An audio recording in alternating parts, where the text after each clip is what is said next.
नमस्कार मित्रांनो, आज आपण शिकणार आहोत केमिकल बॉन्डिंग. केमिकल बॉन्डिंग हा केमिस्ट्रीमध्ये असा चॅप्टर आहे ज्याच्यावर कंपल्सरी 2 क्वेश्चन येणारच. हे लिहून घ्या, केमिकल बॉन्डिंगवर कंपल्सरी 2 क्वेश्चन येणारच. किंबहुना ते जास्त येतात, 2 पेक्षा जास्त 3 पण येऊ शकतात किंवा 3 किंवा 4 पण येऊ शकतात. 3-4 कसे एक्झॅक्ट 2 डिपेंडंट असतात केमिकल बॉन्डिंगवर, पण बाकीचे कोऑर्डिनेशन कंपाऊंड, ब्लॉक्स मध्ये जॉमेट्री वगैरे, अँगल, बॉन्ड अँगल वगैरे, paramagnetic, diamagnetic, lone pair, hybridisation, हे सगळे त्या चॅप्टर मधले रिलेटेड या चॅप्टरशीच असतात. असे जवळपास कंपल्सरी 2 तर येणार, त्यापेक्षा जास्त कधी कधी 4 पण येतात. रिलेटेड असतात तेव्हा 4 पण येतात. ते 4 आणि पिरियडिक टेबलवर 1 असे 5, 4 किंवा 5 असे क्वेश्चन तुमचे इथे परफेक्टच होणार. मी गॅरंटी देतो केमिकल बॉन्डिंग मध्ये तुमचा क्वेश्चन चुकू देणार नाही. कारण माझा कधी चुकलं नव्हता केमिकल बॉन्डिंग, मला छान जमत होतं. कारण माझे तसं एक्स्ट्रा ऑर्डिनरी नव्हतं काही, फक्त मी जे पॉईंट्स वगैरे काढले होते, सगळे बुक्सचे कलेक्ट केले होते, सगळे एकत्र करून गेले, ते मी तुमच्या समोर डायरेक्ट आणून देणार आहे, की जेणेकरून तुम्हाला त्यात ऍटलीस्ट आता तुमचे जे नीट देणार आहेत त्यांचे ऍटलीस्ट इथे तरी चॅप्टर इथं तरी मार्क जाऊ नये. आणि पिरियडिक टेबल मी घेतलेला आहे, तर प्रत्येक चॅप्टरचे बेसिक्स घेतलेले, जे तुम्हाला पुढे जाऊन डी ब्लॉक मध्ये किंवा कोऑर्डिनेशन कंपाऊंड मध्ये, पी ब्लॉक, सगळे हे ब्लॉक मध्ये लागणारे सगळे इंपॉर्टंट पॉईंट घेतले. तिथं फक्त काही हे घेतलेलं नाहीये, पिरियडिक टेबलचे इंट्रोडक्शन वगैरे घेतलं नाही, ते डिटेल्स सगळे घेतलेले, जे गरजेचे आहेत, इंटरेस्ट पॉईंट वगैरे घेतलेले. त्यामुळे तुम्ही पिरियडिक टेबल हा चॅप्टर अगोदर बघून घ्या, कारण की इथे जे बरेच पॉईंट कन्सिडर करून मी चालणार आहे ते ऑलरेडी मी एक्सप्लेन केलेले डिटेलमध्ये तिथे. त्यामुळे तुम्ही तो व्हिडिओ बघितल्यानंतर हा व्हिडिओ बघितला तर जास्त सोपं जाईल. आणि इथलं जे नॉलेज आहे, इथं नॉलेज तर तुम्हाला मिळणार, या स्पेसिफिक चॅप्टरचं मिळणारच, आणि याचं पण काही बेसिक्स आता इथं मी ना कन्सिडर करून चालणार, कारण तिथं मी पूर्ण एक्सप्लेन केलेलं, सगळ्या गोष्टी तिथे एक्सप्लेन केलेल्या पहिल्या व्हिडिओमध्ये पिरियडिक टेबलच्या. त्यामुळे त्या कन्सिडर करूनच मला पुढे जाऊन, कारण आता प्रत्येक वेळेस नवीन व्हिडिओ बनत नाही, कारण त्याला वेळ जाणार. त्यामुळे तुम्ही स्टार्ट पासून बघितलं तर तुम्हाला गॅरंटी देतो इनऑर्गॅनिक केमिस्ट्रीला तुमचा ऍटलीस्ट 1 मार्क जो जाणार आहे, 1 क्वेश्चन 4 मार्काचा, ऍटलीस्ट तो तरी नक्कीच वाचवेल मी. बाकीचं तर काही नाही, पण 1 क्वेश्चन तर नक्कीच वाचवू शकेल. तर आपण सुरू करूया केमिकल बॉन्डिंगला.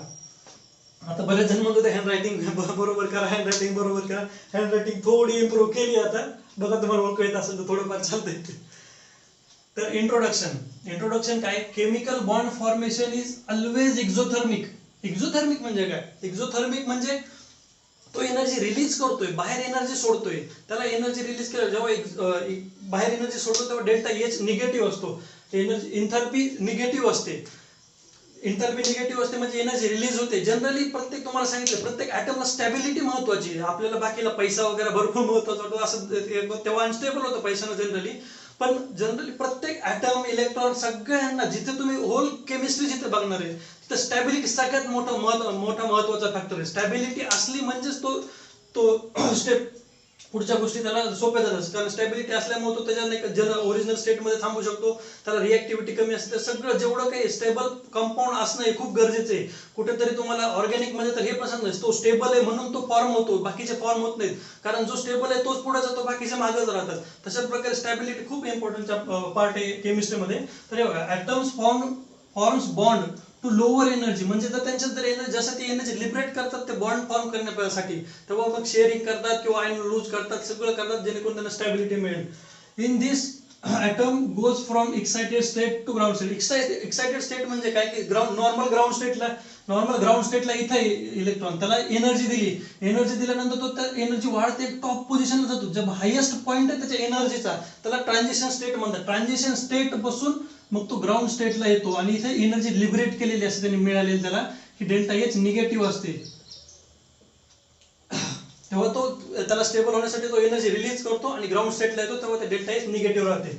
तर तुम्हाला आता डायरेक्ट तुम्हाला सांगतो की जे इंटरनलचे इम्पॉर्टंट गरजेचे आहेत प्रत्येक पॉईंट इथे कव्हर केला जाईल. जेवढे तुम्हाला एक्स्ट्रा पॉईंट जर सॉल्व्ह केलेले मी, तर किंवा मला जे मित्रांनी काही सांगितले ते प्रत्येक पॉईंट मी तुम्हाला इथे शेअर करेल, जेणेकरून एका दिवस तुम्ही जर सॉल्व्ह जरी नाही केलं, तुम्ही फक्त एक पण पॉईंट इथला सोडू नका, कारण प्रत्येक पॉईंट हा गरजेचा आहे तुम्हाला एमसीक्यू सॉल्व्ह करताना. तुम्ही आता पिरियडिक टेबल बघितला, पिरियडिक टेबलचे पास्ट फ्यू इयर्स जे काय असतील क्वेश्चन्स वगैरे सॉल्व्ह करा, तुम्हाला नक्कीच सॉल्व्ह करता येणार. जर डाऊट वगैरे काय असेल तर मला कुठे पण इंस्टाग्रामला विचारा, मला व्हॉट्सअपला ज्यांच्याकडे नंबर असेल तो विचारा, कोणी कमेंट मध्ये विचारा. प्रत्येक पद्धतीने तुम्ही हे करा, जेणेकरून मला सगळं जरी येत नसेल तर मी लर्न करेल आणि तुम्हाला सांगेल नक्कीच. त्यामुळे तुम्ही पाहिजे तशी मदत घ्या. आयोनिक बॉन्डलाच काय इलेक्ट्रोव्हायलेंट बॉन्ड पण म्हणतात. त्यात जनरली काय होतं, कम्प्लिटली ट्रान्सफर ऑफ इलेक्ट्रॉन, म्हणजे एक्झॅक्टली तो इलेक्ट्रॉन देऊन टाकतो दुसऱ्याला आणि दुसरा घेऊन घेतो, म्हणजे ह्यात इलेक्ट्रॉन ट्रान्सफर होतो. त्याला मला इलेक्ट्रोव्हायलेंट बॉन्ड असं म्हणतात. त्यानंतर इलेक्ट्रोनिगेटिव्हिटी डिफरन्स, हे सगळ्यात आयएमपी पॉईंट आहे. कुठे विचार शक्यतो आता इंटरेस्टला विचारणार नाही, पण कुठे तुम्हाला कंपॅरिझन वगैरे काय असेल ते लागेल. इलेक्ट्रोनेगेटिव्हिटी डिफरन्स दोन ऍटम मधला कोणताही जर दोन ऍटम मिळून काही कंपाऊंड बनवणार असतील तर त्यात इलेक्ट्रोनेगेटिव्हिटी डिफरन्स ग्रेटर दॅन 1.7 असेल तर तो आयोनिक कंपाऊंड, त्याच्यापेक्षा कमी किंवा तेवढा असेल तर तो कोव्हॅलेंट कंपाऊंड असतो. इलेक्ट्रॉनिक डिफरन्स म्हणजे काय, समजा ए आणि बी हा ऍटम कंपाऊंड बनवतोय, तर ह्या ए ची इलेक्ट्रोनेगेटिव्ह किती आहे, ह्याची किती आहे, ह्या दोघांची जर मायनस केल्यानंतर ह्याच्यातला डिफरन्स जर ग्रेटर दॅन 1.7 असेल तर तो आयोनिक बॉन्ड नसेल तर तो कोव्हॅलेंट बॉन्ड आहे. त्यानंतर ionic bond favoured when, ionic bond कधी तयार होतो, कोणत्या कंडिशन्स आहेत जिथे एक आयोनिक बॉन्ड तयार होऊ शकतो. Low ionisation energy of cation, low ionisation energy तुम्हाला शिकवले, तुम्हाला पिरियोडिक टेबल मध्ये घेतलं आयोनायझेशन एनर्जी म्हणजे काय, तो इझिली इलेक्ट्रॉन डोनेट कसा करू शकतो त्याला आयोनायझेशन एनर्जी म्हणायचं. ते सगळे तुम्हाला एक्झाम्पल ते सगळे ते पिरियोडिक टेबल या चॅप्टर मध्ये घेतलेले आहे, तुम्हाला तिथून तुम्हाला सगळं तुम्हाला ट्रेंड्स वगैरे सगळं दिलेलं आहे. मी आयोनायझेशन एनर्जी कसे, आयोनायझेशन एनर्जीचे वेगवेगळे IP1 काय, IP2 काय, आयोनायझेशन एनर्जी 1 काय, आयोनायझेशन एनर्जी 2 काय, आयोनायझेशन एनर्जी 3 काय, मग त्यानुसार इलेक्ट्रोनेगेटिव्हिटीचे ट्रेंड्स कसे असतात हे सगळं तुम्हाला नाही पिरियोडिक टेबल मध्ये मी एक्सप्लेन केलेलं आहे सगळं. तुम्ही तिथे जाऊन ते चेक करून घ्या, तुम्हाला ते खूप इम्पॉर्टंट आहे. तुम्हाला पुढच्या प्रत्येक चॅप्टर मध्ये इनऑर्गॅनिकचे जे कन्सेप्ट गरजेचे ते मी तुम्हाला पिरियोडिक टेबल मध्ये शिकवलेले, ते तुम्हाला जमलं तर पुढच्या गोष्टी एकदम गळून आहेत. तुम्ही कसं माहिती का, एक ट्रस्ट पाहिजे, कोणी पण शिकवणार असू दे, तुम्हाला जर शिकायचं आहे ना तर तुम्हाला ट्रस्ट बिल्ड झाला पाहिजे. जर ट्रस्ट बिल्ड झाला ना तर त्याच्या प्रत्येक गोष्टी आपल्याला समजतात. पण जर असं असेल ना काय शिकवणार आहे, याचे काय करणार आहे, आपल्याला काय मार्क पडणार आहे, हा असा ऍटिट्यूड असेल ना, नाहीच मार्क पडणार किंवा नाहीच अभ्यास होणार किंवा इच्छा पण नसणार व्हिडिओ बघायची. त्यामुळे तुम्ही प्रयत्न करा की जेवढे होईल तेवढं ते पिरियोडिक टेबल हा चॅप्टर बघून घ्या, त्यामुळे तुम्हाला त्याची मदत भरपूर होईल. त्यानंतर electron affinity of अनायन, electron affinity म्हणजे तुम्हाला पिरियोडिक टेबल मध्ये पूर्ण एक्सप्लेन केलेले काय असतं. इलेक्ट्रॉन अफिनिटी म्हणजे काय, गॅसियस न्यूट्रल ऍटम आहे, त्यात नवीन इलेक्ट्रॉन तुम्ही ऍड करता तेव्हा जी एनर्जी रिलीज होते त्याला इलेक्ट्रॉन अफिनिटी म्हणतात. इलेक्ट्रॉन अफिनिटी म्हणजे तुम्हाला ट्रेंड्स पण सांगितलं होता जनरली की पिरियड मध्ये जर जाणार तुम्ही तसं इलेक्ट्रॉन अफिनिटी वाढत जाते. इलेक्ट्रॉन अफिनिटी वाढत जाते म्हणजे एनायन जो आहे तो एक म्हणजे तो इलेमेंट इलेक्ट्रॉन स्वतःकडे जास्त ओढून घेण्याचा प्रयत्न करतो, कारण त्यात ती न्यूक्लिअर चार्ज असतो.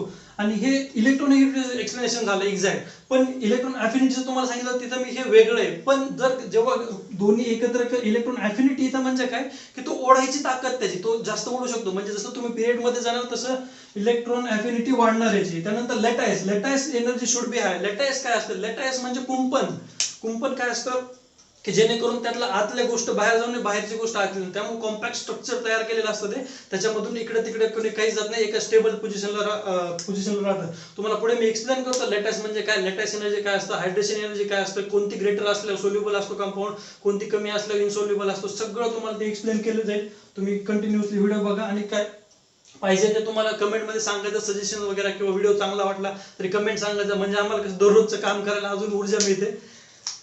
त्यानंतर आयोनिक कॅरेक्टर हे ढोबळमानाने कन्सेप्ट बनवलेला आहे. तुम्हाला मी जे म्हणजे मी स्वतः अनालाइज करून परत बरेच एक्झाम्पल मॅक्झिमम एक्झाम्पल मी सॉल्व्ह केले, तर मला तर कुठे डिफिकल्टी नाही केली या कन्सेप्ट हे करायला. पण तुम्हाला जर कधी काही वाटलं तर कमेंट मध्ये मला सांगून द्या की इथे हा यूज होत नाही. मी मॅक्झिमम हा कन्सेप्ट स्वतः तयार केलेला आहे, पण किंवा मी वाचलेला असेल एक्झॅक्ट मला आठवत नाही, पण याचं खूप गरजेचं आहे, हे तुम्हाला फायद्याचं राहील. तुम्ही हा पॉईंट नोट करून घ्या की ionic character is directly proportional to difference between group number of metal and non metal.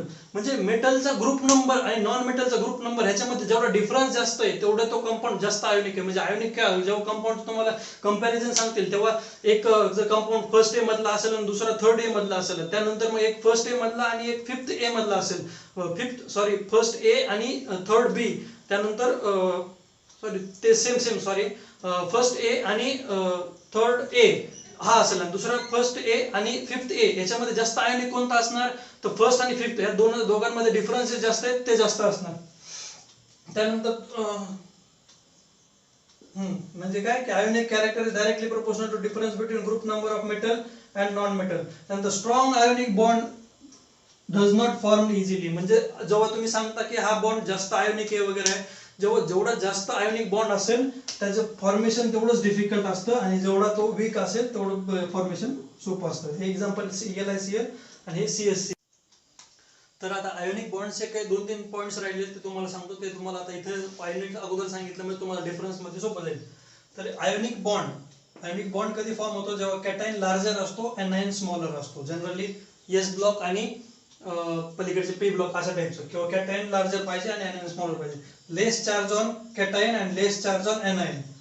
जेव्हा दोघांमध्ये चार्ज डिफरन्स म्हणजे सेम चार्ज एकच, म्हणजे NaCl मध्ये एकच चार्ज आहे दोघांवर, CaCl2 मध्ये Ca वर डबल डाय पॉझिटिव्ह आहे, त्यावर 2 मायनस आहे असे, म्हणजे कम्पेअर टू असं की ज्याच्यावर चार्ज कमी तेवढं जास्त आयोनिक. त्यानंतर they are with inert gas electronic configuration. Inert gas electronic configuration म्हणजे काय तुम्हाला सांगितलं होतं आयसोइलेक्ट्रॉनिक स्पेसिस मध्ये, पिरियोडिक टेबल मध्ये आयसोइलेक्ट्रॉनिक स्पेसिस मध्ये सांगितलं होतं की इनर्ट प्रत्येक एलिमेंट त्याचे नियरेस्ट नोबल एलिमेंट किंवा इनर्ट एलिमेंट सारखं कॉन्फिगरेशन बनवण्यासाठी स्वतःला स्टेबल करण्यासाठी प्रयत्न करतो. तर त्यामध्ये फॉर एक्झाम्पल काय CaCl2 मध्ये काय Ca चं काय कॉन्फिगरेशन आहे त्याच्या इनर्ट एलिमेंट सारखं त्याच्या जवळच्या इनर्ट एलिमेंट सारखं, आणि तसंच Cl चं त्याच्या जवळच्या इनर्ट एलिमेंट सारखं. म्हणजे हे इनर्ट गॅस इलेक्ट्रॉनिक कॉन्फिगरेशन म्हणजे काय की प्रत्येक एलिमेंटच्या कुठेतरी ते असं कंडिशन तयार करतो की त्याचे इनर्ट गॅस एलिमेंट सारखे त्याचं कॉन्फिगरेशन होतं हे. त्यानंतर कोव्हॅलेंट बॉन्ड मध्ये काय शेअरिंग ऑफ इलेक्ट्रॉन होते, म्हणजे आयन ट्रान्सफर इलेक्ट्रॉन ट्रान्सफर होत नाही पण शेअरिंग होते. शेअरिंग इलेक्ट्रॉन झाले तरी पण कसं त्यात डिस्टॉर्शन असतं थोडंफार की ज्याचे इलेक्ट्रॉनिक जास्त त्याच्याकडे थोडासा बॉन्ड ओढला जातो, हे शेअरिंग ऑफ इलेक्ट्रॉन. त्यानंतर electronegative difference is less than 1.7. जसं तुम्हाला आयनिक बॉन्ड मध्ये सांगितलं होतं ग्रेटर दॅन 1.7, तसं इथे लेस दॅन 1.7 आहे. फेवर्ड बाय काय स्मॉलर कॅटायन लार्जर एनायन, इथं उलटं होतं. तसं इथं स्मॉलर कॅटायन इथं लार्जर एनायन, म्हणजे इथं पोलरायझेशन जास्त होतं. पोलरायझेशन काय तुम्हाला पुढे सांगतो की पोलरायझेशन काय. मोर charge on cation and more charge on anion, दोघांवर चार्ज म्हणजे तुम्हाला सांगितलं होतं 1 पॉझिटिव्ह 1 निगेटिव्ह, त्यानंतर 2 पॉझिटिव्ह 2 निगेटिव्ह, 3 पॉझिटिव्ह 3 निगेटिव्ह, असे चार्जेस जेवढे जास्त वाढत जातील तेवढं ते जास्त कोव्हॅलेंट बॉन्ड कडे वळत जातो. त्यानंतर they are with pseudo electronic configuration. Pseudo electronic configuration काय, सुडो इलेक्ट्रॉनिक कॉन्फिगरेशन म्हणजे आउटर मोस्ट ऑर्बिट मध्ये जवळपास 18 इलेक्ट्रॉन फिल झालेले असतात. जवळपास हे 18 इलेक्ट्रॉन आहेत त्याच्यावर, म्हणजे तो सुडो इलेक्ट्रॉनिक कॉन्फिगरेशन आणि जनरली तो कोव्हॅलेंट बॉन्ड असतो. तर आता लॅटाईस एनर्जी कमेंट मध्ये सांगितलं होतं की प्लेलिस्ट वगैरे बनवा, त्यासाठी प्लेलिस्ट आता सगळं सेपरेट प्रत्येक चॅप्टरची बनवली, जेणेकरून तुम्हाला एकदाच पूर्ण असं गर्दी होते व्हिडिओची ते बघायची गरज नाही. तुम्ही डायरेक्ट प्लेलिस्ट मध्ये गेला तर तुम्हाला प्लेलिस्ट सेपरेट मिळेल. लॅटाईस एनर्जी म्हणजे काय, the amount of energy required to dissociate 1 mole of ionic compound into its constituent ion is called lattice. म्हणजे काय की कोणती एनर्जी जी एनर्जी लागणार आहे कशाला की तो कंपाऊंड आयोनिक कंपाऊंड कोणते कंपाऊंड त्याला डिसोसिएट करायला, म्हणजे त्याचे आयन सेपरेट कर. डिसोसिएशन म्हणजे काय, एक त्याचे आयन सेपरेट होतात, ते आयन सेपरेट करायला जेवढी एनर्जी लागणार आहे त्याला लॅटाईस एनर्जी म्हणतात. तर लॅटाईस एनर्जी तुम्हाला जनरली सांगतो, लॅटाईस एनर्जी जेव्हा तोडली जाते तेव्हा हे असे आयन तयार होतात. लॅटाईस एनर्जी आणि हायड्रेशन एनर्जी म्हणजे काय की ते त्याला आयनला हायड्रेट करायला किती एनर्जी लागते, त्याला वॉटर ऍड करायला त्याला किती एनर्जी लागते, ती हायड्रेशन एनर्जी. जर hydration energy is equal to lattice energy म्हणजे दोन्ही एनर्जी इक्वल असतील तर तो कंपाऊंड सोल्युबल इन वॉटर असतो. पण जर lattice energy is less than hydrogen energy असेल तरी पण तो सोल्युबल असतो. पण जेव्हा lattice energy is greater than hydration energy, जेव्हा लॅटाईस जास्त असते, लॅटाईस जास्त आहे म्हणजे काय कुंपण स्ट्रॉंग आहे, ते कुंपणच तुटू शकत नाही. जर ते टाकून देईल त्याला पाणी तर त्याचं कुंपण म्हणजे लॅटाईस तुटणारच नाही, मग तो सोल्युबल राहणारच नाही. त्यामुळे तो जनरली इनसोल्युबल इन वॉटर होतो. आता हे फॉर्म्युला आहे, lattice energy is directly proportional to hydration energy is directly proportional to charge divided by size. म्हणजे दोन्हीचा बी रेशो, दोन्हीचा फॉर्म्युला काय, जेवढा चार्ज जास्त तेवढी लॅटाईस जास्त, तेवढी हायड्रेशन एनर्जी जास्त. जेवढी साईज कमी तेवढा लॅटाईस जास्त, तेवढी हायड्रेशन एनर्जी जास्त. तर ionic compound formed when energy required is less than lattice. Lattice energy पेक्षा जर एनर्जी ते कंपाऊंडला तयार व्हायला लागत असेल तेवढी ज्या पर्टिक्युलर कंपाऊंडची असते तर तो जनरली आयोनिक असतो. म्हणजे काय, जेवढं लॅटाईस हायर असतं तेवढी more tendency to form ionic bond असं तयार होतं. हे जनरली फॉर्म्युला लिहून घ्या, U is equal to K into Z plus into Z minus divided by D म्हणजे डिस्टन्स, Z प्लस म्हणजे कॅटायन, हे एनायन. हे जनरली फॉर्म्युला आहे. हे लॅटाईस एनर्जीची तुम्हाला एवढेच बस झाले. आणि ते डेफिनेशन आहे की लॅटाईस एनर्जी काहीतरी इन्फिनिटी पासून ॲटम आणले वगैरे जवळ केले, काही गरज नाही. तुम्हाला बोर्ड एक्झाम द्यायची असेल तर तेवढं एकदा रीड करून घ्या. तुम्हाला फक्त एक कन्सेप्च्युअल जी डेफिनेशन आहे तीच देणार मी, उगाच तुम्हाला बोर्ड मध्ये नेऊन अजून तुम्हाला कन्फ्युज करत बसणार नाहीये. हे सिम्प्लिफाईड आहे. लॅटाईस एनर्जीची एवढी माहिती तुम्हाला होल केमिस्ट्री मध्ये बस झाली, यापेक्षा वेगळी तुम्हाला माहिती पाहिजे असण्याची गरज नाही, एवढं सफिशियंट आहे. धन्यवाद.